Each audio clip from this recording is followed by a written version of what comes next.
జై శ్రీమన్నారాయణ. జ్ఞానానందవయం దేవం నిర్మలాస్ఫటికాకృతిం ఆధారం సర్వవిద్యానాం హయగ్రీవం పాస్పయ ఆపదాపహర్తారం ధాతారం సర్వసంపదాం లోకాభిరామం శ్రీరామం భూయో భూయో నమామ్యం. మనము ఈ వీడియోలో సెప్టెంబర్ నెల ద్వాదశ రాశుల వారి యొక్క ఫలితాల గురించి మనం తెలుసుకుందాం. ఈ మాస ఫలితాల్లో ముఖ్యంగా రవి, కుజ, శుక్ర, బుధ గ్రహాలు ప్రముఖమైన పాత్రను వహిస్తాయి. ఆ గ్రహాలు ఏ స్థానాలుంటే శుభ ఫలితాలు ఇస్తాయి, ఏ స్థానాలుంటే అశుభ ఫలితాలు ఇస్తాయి అనే దాని గురించి మనం ఇప్పుడు తెలుసుకుందాం. ఒక మాసం తమకు అనుకూలమా ప్రతికూలమా అని గమనించేందుకు రవి, కుజ, శుక్ర, బుధ గ్రహాలను గమనించడం అనేది సాంప్రదాయం. సూర్యుడు 3, 6, 10, 11 రాశిలో సంచరించే సమయంలో మాత్రమే శుభ ఫలితాలను ఇస్తాడు. మిగిలిన సమయాల్లో అతడు సంచరించే రాశి దృష్టి ఉన్న సప్తమ రాశి విషయంలో జాగ్రత్తలు అనేవి తీసుకోవాలి. వేరువేరు జన్మరాశుల వారికి రవి సంచరిస్తున్న రాశి దృష్టి ఉన్నటువంటి రాశులు ఏ భావాలైతాయో గమనించి వానికి అనుకూలమైన ఫలితాలను నిర్దేశించాల్సి ఉంటుంది. రవి గోచారంలో వ్యతిరేకంగా ఉన్న సమయంలో అధికార ప్రభుత్వ సంబంధమైన సమస్యలు, అనారోగ్య లోపాలకు, మానసికమైన ఒత్తిడులకు అధికమైన అవకాశం అనేది ఉంటుంది.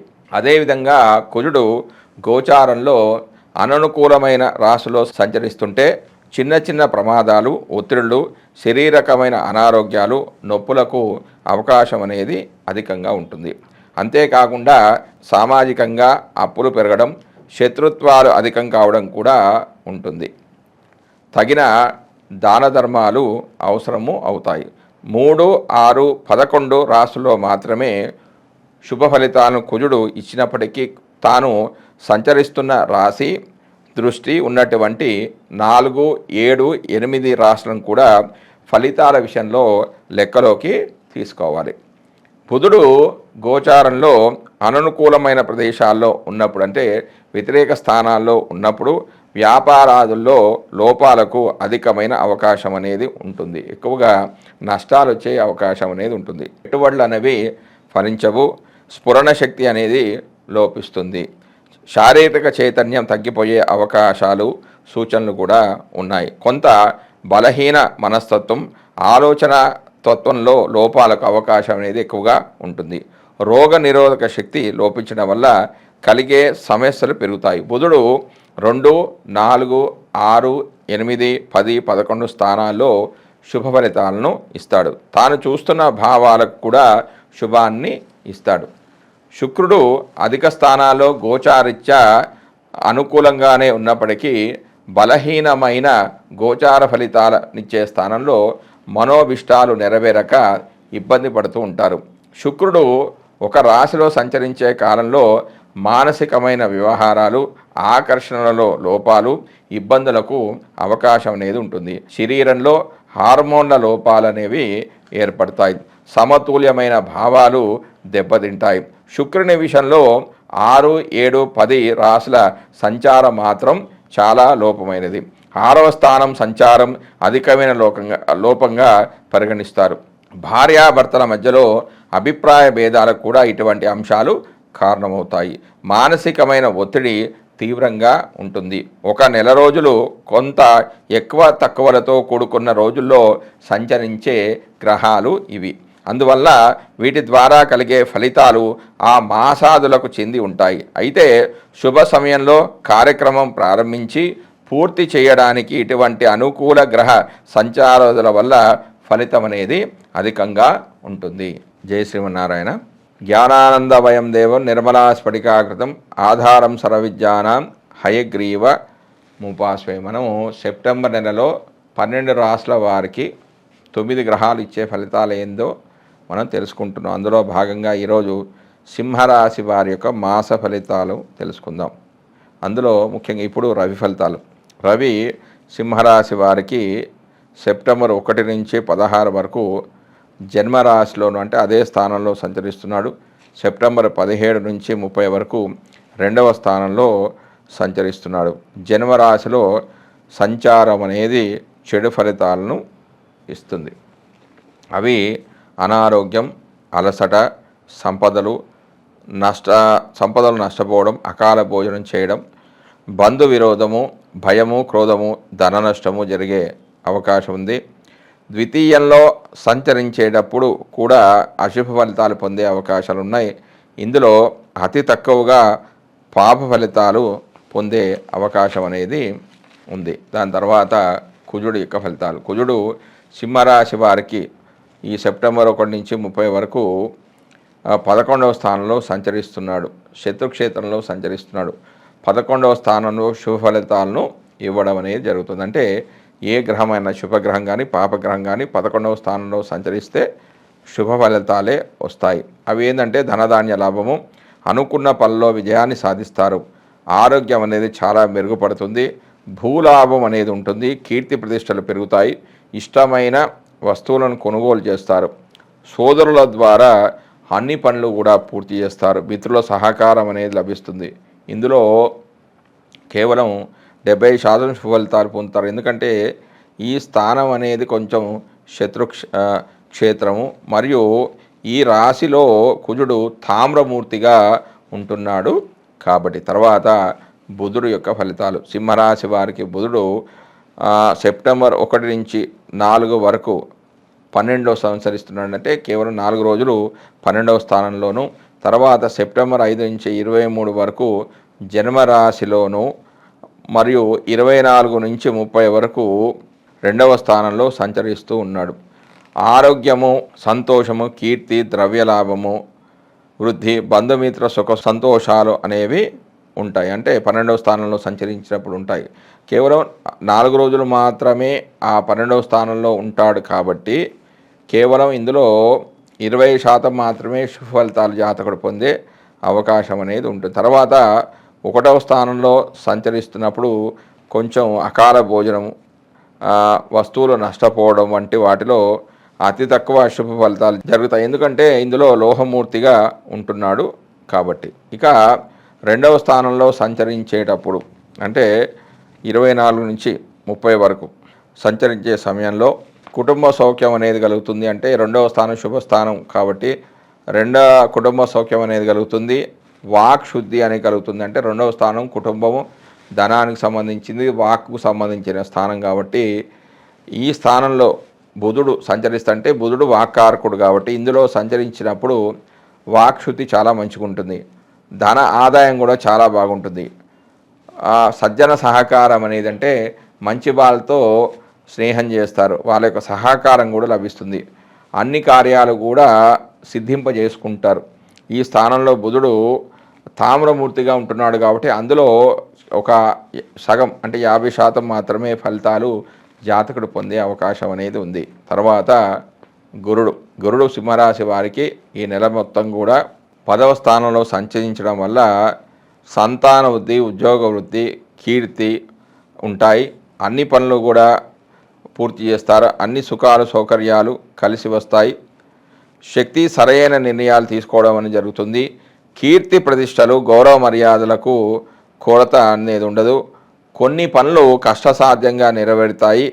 చిన్న చిన్న విషయాలపై కూడా కొంచెం ఇతరుల కోపానికి గురవుతుంటారు. ఈ రాశి వారికి 100% శుభ ఫలితాలు పొందడం అనేది జరుగుతుంది. ఎందుకంటే ఈ స్థానంలో గురుడు సువర్ణమూర్తిగా ఉంటున్నాడు కాబట్టి. తర్వాత శుక్రుడు యొక్క ఫలితాలు. శుక్రుడు సింహరాశి వారికి సెప్టెంబర్ 1 నుంచి 18 వరకు 2వ స్థానంలోను, తర్వాత సెప్టెంబర్ 19 నుంచి 30 వరకు 3వ స్థానంలోనూ సంచరిస్తూ ఉన్నాడు.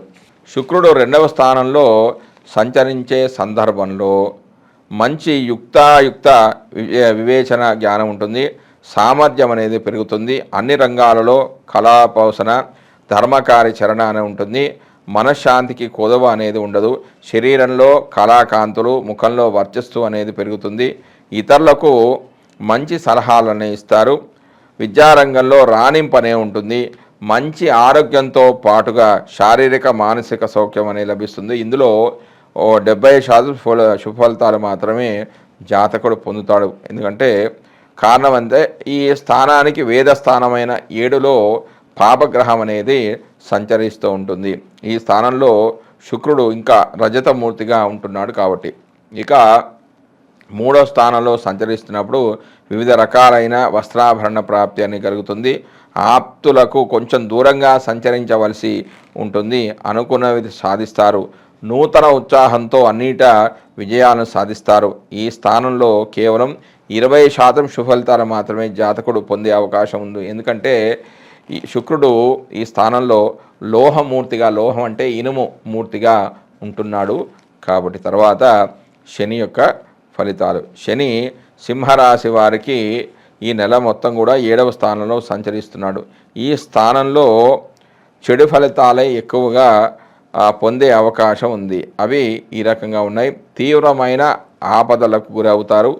ప్రమాదాలకు గురి కావడం జరుగుతుంది. బాధలు, సంఘంలో అమర్యాద, అపనింద, ఉద్యోగ భంగము, సంతాన అనారోగ్యము జరుగుతాయి. బంధుమిత్రుల విరోధము, వారిలో అఘోరం అనేది ఉంటుంది. అత్యంత శ్రమ మీద, అతి కష్టం మీద పనులను పూర్తి చేస్తారు. ఇందులో 50% మాత్రమే చెడు ఫలితాలను జాతకుడు పొందే అవకాశం ఉంది. ఎందుకంటే శని ఈ రాశిలో లోహమూర్తిగా ఉంటున్నాడు కాబట్టి. తర్వాత రాహు యొక్క ఫలితాలు. రాహు సింహరాశి వారికి ఈ నెల మొత్తం కూడా 8వ స్థానంలో సంచరిస్తున్నాడు. ఈ స్థానము చెడు ఫలితాలను ఇస్తుంది. అనారోగ్యము, ఆందోళన, క్రూర జంతు భయము, కార్యనాశనము, ప్రయాణాలు చేయడం ద్వారా శ్రమకు లోనవుతారు. ప్రభుత్వ దండన ఉంటుంది. అంటే పెనాల్టీస్ అనేవి ఎక్కువగా చెల్లిస్తారు. ఇందులో 70% మాత్రమే చెడు ఫలితాలు అనేవి ఉంటాయి. ఎందుకంటే ఈ స్థానంలో రాహు తామ్రమూర్తిగా ఉంటున్నాడు కాబట్టి. తర్వాత కేతువు యొక్క ఫలితాలు. కేతువు సింహరాశి వారికి ఈ నెల మొత్తం కూడా 2వ స్థానంలో సంచరిస్తున్నాడు.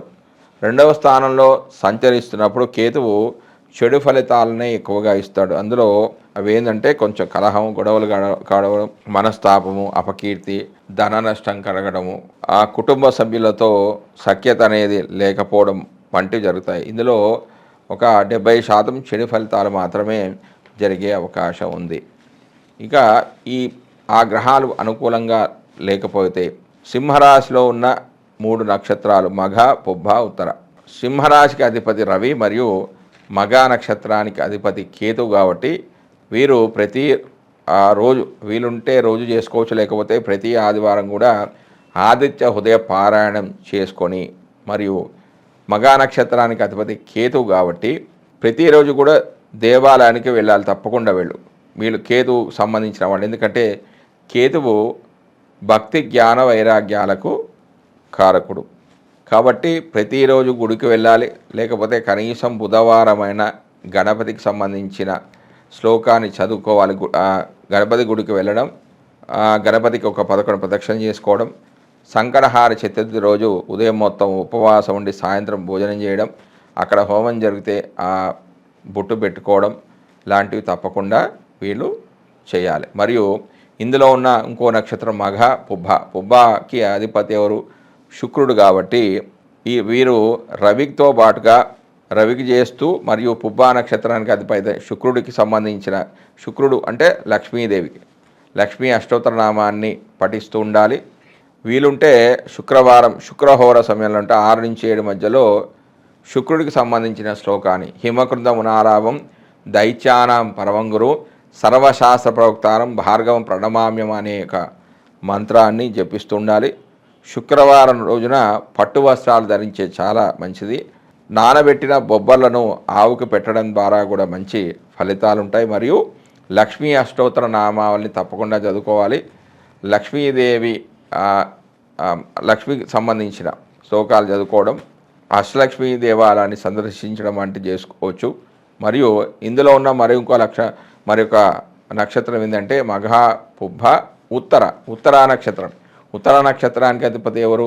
రవి కాబట్టి రవికి సంబంధించిన శ్లోకాన్ని అంటే ఆదిత్య హృదయ పారాయణం కానీ, ఆదివారం రోజున 6 నుంచి 7 మధ్యలో ఆ ప్రదక్షిణ చేసుకోవడం కానీ చేసినట్లయితే, మరియు దాంతోపాటుగా ధ్యాన శ్లోకం ఏంటి? జపాకుసుమ సంకాశం కాశ్యపేయం మహాదుతం తమోరం సర్వపావగ్నం ప్రణతోస్వి దివాకరం అనే ఒక మంత్రాన్ని చేయడం ద్వారా, మరియు వీలుంటే గోధుమ పిండిని బ్రాహ్మణికి దానం చేయండి, లేకపోతే గోధుమ రొట్టెలను కుక్కలకు పెట్టడం ద్వారా కూడా వీరికి ఆరోగ్యం బాగుంటుంది. మరియు ఆ నక్షత్రాధిపతి అయిన రవికి చేసుకుంటున్నారు కాబట్టి రాశాది ఫలితాలు, నక్షత్రాది ఫలితాలు కూడా పొంది వాళ్ళ అనుకున్న పనులన్నీ కూడా సమకూరే అవకాశం అనేది ఉంది. జై శ్రీమన్నారాయణ.